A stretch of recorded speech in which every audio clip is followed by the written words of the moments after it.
Selamat pagi saudara-saudariku yang dikasihi Yesus Kristus. Kita bertemu lagi dalam tema agungnya, agama yang bersinar, dibawakan oleh Pendeta Adrison Ginting. Shalom saudara yang kekasih di dalam nama Yesus, semoga kita dalam keadaan sehat-sehat saja. Renungan kita hari ini Selasa 30 Mei 2023 dengan judul Dalam Kuasa Kristus yang Menang. Ayat renungan di dalam Yohanes 16 ayat 33. Semuanya itu kukatakan kepadamu supaya kamu beroleh damai sejahtera dalam aku. Dalam dunia kamu menderita penganiayaan, tetapi kuatkanlah hatimu, aku telah mengalahkan dunia. Selama kita masih berada di dunia ini, kita akan menghadapi berbagai pengaruh yang kurang baik. Mungkin ada provokasi yang menguji watak, menghadapinya dengan cara dan roh yang tepat membuat anugerah Kristiani berkembang. Jikalau Kristus tinggal dalam diri kita, maka kita akan menjadi sabar, ramah, dan tahan banting, gembira di tengah-tengah keresahan dan kejengkelan. Hari demi hari dan tahun demi tahun, kita harus menaklukkan diri dan bertumbuh menjadi pahlawan yang mulia.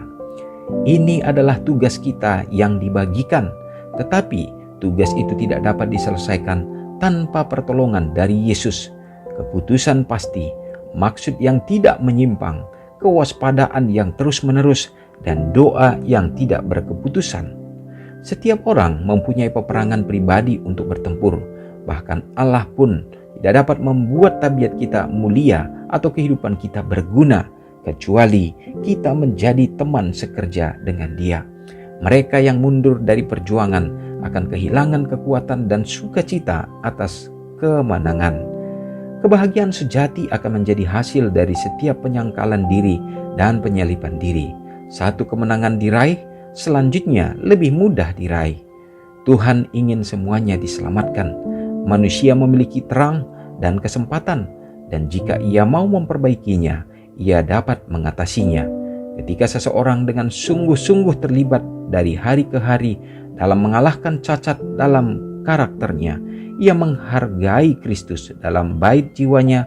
Terang dari Kristus ada dalam dia. Di bawah pancaran sinar terang wajah Kristus, seluruh dirinya menjadi terangkat dan dimuliakan. Dia memiliki kedamaian surga dalam jiwa. Umat Tuhan yang kekasih, tentu poin-poin yang sangat penting kita dapat peroleh lewat renungan kita pada saat ini, dan ini tentu menyegarkan jiwa kita bahwa di dalam Tuhan maka mujizat akan berlangsung. Mujizat itu adalah di mana kita akan diubahkan secara keduniawian. Mungkin kita akan cenderung untuk dapat terutama di dalam sifat dan karakter kita untuk terpancing menjadi sifat yang tidak sesuai dengan kehendak Tuhan. Tetapi di dalam menghadapi problema permasalahan yang begitu luar biasa pun, maka di dalam Tuhan, di dalam kuasa rohnya, maka kita dapat memperoleh kesabaran, keramahan, bahkan dikatakan tahan banting yang membuat kita akan dapat bergembira di tengah-tengah keresahan yang ada di dunia ini. Saudaraku, segala sesuatu itu bukan terjadi secara instan, tetapi Tuhan menuntun dan mengajar kita tahap demi tahap. Makanya kita harus belajar mulai dari perkara-perkara yang kecil yang Tuhan percayakan. Kita setia sehingga Dia akan memampukan kita dalam menghadapi perkara yang lebih besar. Dan pada saat itu kita juga akan tetap menjadi pemenang dan kita beroleh kedamaian di dalam Dia. Semoga kita belajar dan sepanjang hari ini kita dapat lolos untuk tetap setia dan bersuka cita di dalam Dia. Mari kita sama-sama berdoa. Segala puji dan hormat ya Bapa kami sembahkan kepadamu oleh karena kasih Tuhan yang tak berkesudahan senantiasa menjadi bahagian kami. Terima kasih pekabaran yang indah untuk menjadi bagian kami pada kesempatan ini. Lewat renungan ini ya Bapa mengingatkan kembali bahwa di dalam dunia ini yang penuh dengan penderitaan, penganiayaan, tetapi Tuhan akan meneguhkan dan menguatkan iman kami untuk tetap bergantung kepadamu. Setan tidak senang untuk kami dapat bersuka cita, tetapi di dalam penyerahan kepada Tuhan dalam segala problema tantangan yang kami hadapi, maka pada saat kami serahkan hidup kami, maka kami bisa bersuka cita. Wajah kami akan memancarkan kemuliaan Kristus. Ya Bapa, biarlah ini menjadi bahagian kami. Teguhkan kami Tuhan, umat-umat Tuhan yang begitu banyak menghadapi tantangan, baik dalam kehidupan keluarga.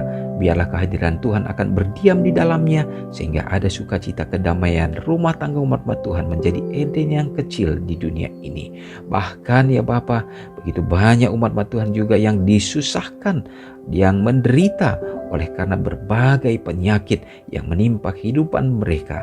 Biarlah kuasa Tuhan menjadi bahagian mereka. Bila mana mereka harus melaluinya ya Bapa, tentu Engkau akan teguhkan iman mereka, sehingga karunia itu membuat mereka juga tetap dapat bersuka cita. Dan bila mana Tuhan menghendaki dan mengizinkan untuk mereka sembuh, biarlah itu juga menjadi kesaksian, sehingga mereka juga bersuka cita untuk tetap setia berharap kepadamu saja. Bapa di sorga, hamba berdoa bagi setiap baik anak-anak yang berkesulitan, anak-anak yatim bersama dengan janda-janda yang memerlukan dan membutuhkan dalam hidup mereka. Karunia Tuhan berlangsung ya Bapa, menjadi bahagian mereka.